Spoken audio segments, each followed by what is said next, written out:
Pois é, Daniel Silveira, o deputado federal bolsonarista, é um boçal, que faz da sua boçalidade o seu principal ativo político. Ao fazer da boçalidade o seu principal ativo político, Daniel Silveira encontra grande respaldo nos ambientes políticos polarizados pela extrema-direita. Foi isso que eu disse em vídeos anteriores. Hoje vamos falar de um outro aspecto presente no, digamos, caso Daniel Silveira.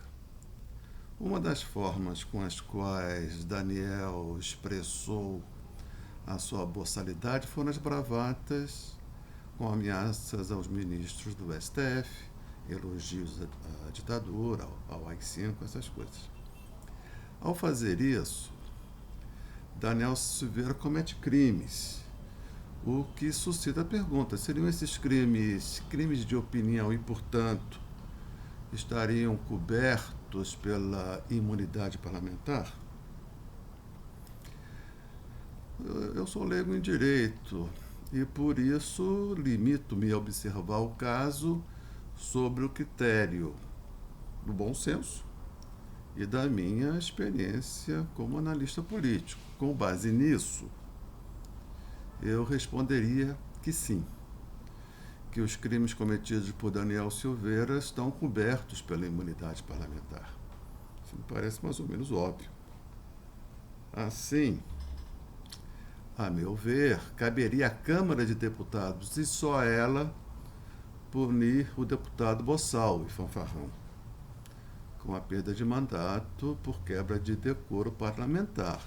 Evidente, quebra de decoro parlamentar. Mas o STF, supondo, não sem razão, que a Câmara de Deputados não iria se mexer a esse respeito, a Suprema Corte, mais uma vez, quis ocupar o espaço deixado vazio pela omissão do Poder Legislativo.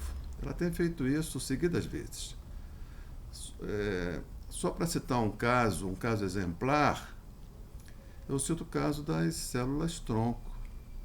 Em meio a um vazio legal a respeito, o STF não teve pejo em arrogar para si poderes legislativos que não lhe competem, numa clara e aberta manobra de usurpação de atribuição. Já que o Congresso Nacional não fez, o STF o fez. Simples assim, parece pensar suas excelências. É o que vem sendo chamado de protagonismo judiciário, quando o STF extrapola suas funções, valendo-se da fraqueza dos outros dois poderes. O excessivo protagonismo do STF, de início com um viés claramente antipetista, só colabora para dar continuidade ao processo em curso faz tempo de degradação das instituições da República. Quando o STF, apostando que a Câmara de Deputados iria se fazer de morta, condena Daniel Silveira a mais de 8 anos de prisão. Assim, ele, o STF, mais uma vez extrapola, a meu ver. Agora, quando Bolsonaro indulta o deputado, o boçal e bradateiro, Daniel Silveira, ele, Bolsonaro, aproveita a deixa para criar as condições que lhe são as mais favoráveis. Que condições são essas? O tumulto, que visa criar, ao fim e ao cabo, uma situação de anomia, isto é, uma situação de, podemos dizer, de falência múltipla dos órgãos da República. Isso é anomia. É esse o projeto de Bolsonaro, tendo em vista a refundação em bases estritamente reacionárias da República. Refundar a República em bases estritamente reacionárias. Esse é o projeto de Bolsonaro. Isso nada tem a ver com golpe, como ingenuamente muitos pensam. Não. Trata-se de coisa muito pior, muito mais grave. Muitos juristas vêm dizendo que a decisão de Bolsonaro de conceder a Daniel Silveira o indulto tem respaldo na Constituição Federal. Outros alegam que houve desvio de finalidade e, portanto, o decreto presidencial não pode ser reconhecido pelo STF. Mas a coisa foi adiante, jogando água no moinho do impasse, ao determinar a aplicação de uma multa de R$ 405 mil a Daniel Silveira e bloqueio de suas contas bancárias, Alexandre de Moraes dobrou a aposta. Agora, ao se negar a receber a intimação do oficial de justiça, Daniel Silveira, por sua parte, também dobrou a aposta, se dizendo respaldado pelo decreto presidencial. Com isso, ele, Daniel Silveira, quer sair de cena, deixando a parada para ser resolvida entre Bolsonaro e Moraes. É briga de cachorro grande, deve ter pensado. A seguirmos nessa toada, uma crise institucional grave pode estar batendo a porta antes que a turma do Deixa Disso possa se pôr à obra. De todo modo, a meu ver, a situação gerada colocou Alexandre de Moraes mais do que Jair Bolsonaro numa situação de bico.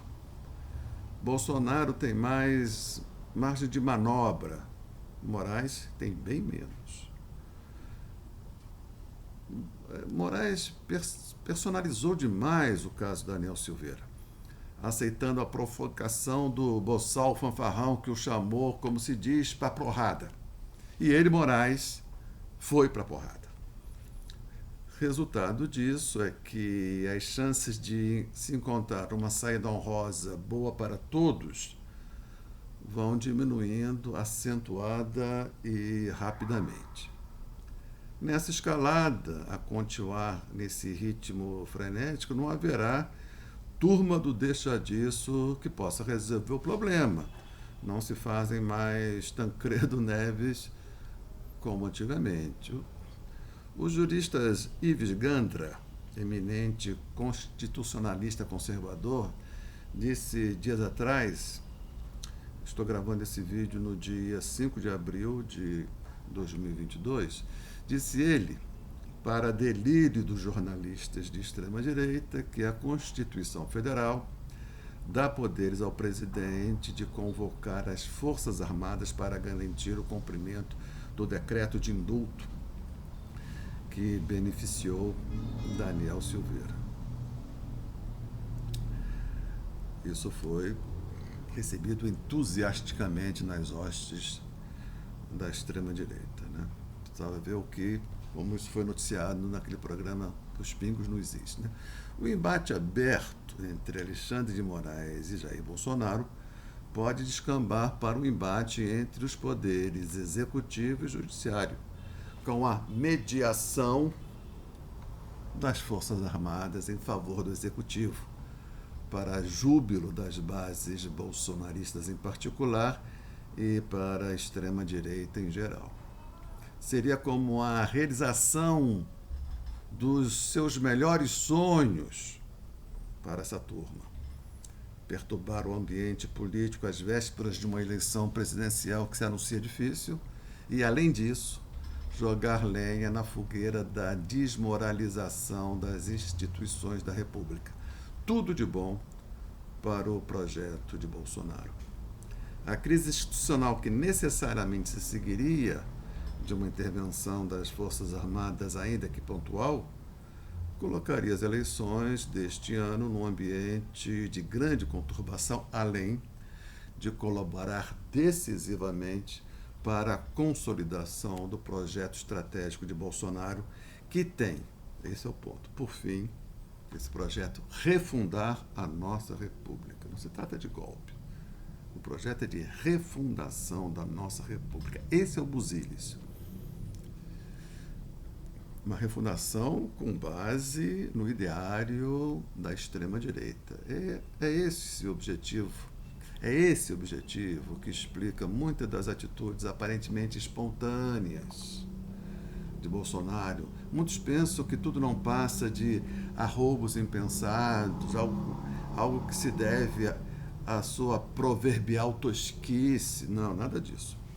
Se trata, isso sim, de atitudes que visam atingir um objetivo preciso. Objetivo esse que se encontra em consonância com os objetivos da extrema-direita mundo afora. Preciso perceber isso. Os analistas, em geral, percebem tudo isso em busca de efeitos para a campanha eleitoral. Isso é muito raso. Isso é muito raso. Isso é as eleições está aí no radar, como se diz, do bolsonarismo, mas o projeto deles é muito mais profundo do que esse, né? Trata-se da refundação da República, uma refundação que jogaria por terra todos os direitos civis e sociais e todos os pilares econômicos que nos fizeram, desde a Revolução de 30, uma nação moderna.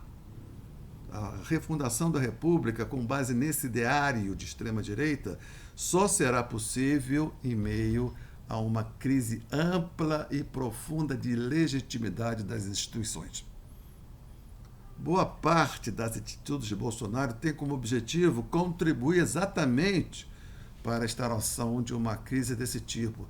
É por isso, querido doutor Daniel Silveira, é por isso que a extrema-direita está aplaudindo entusiasticamente a decisão do presidente.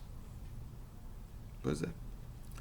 O objetivo é refundar a República em bases regressivas. O meio é a desmoralização das instituições.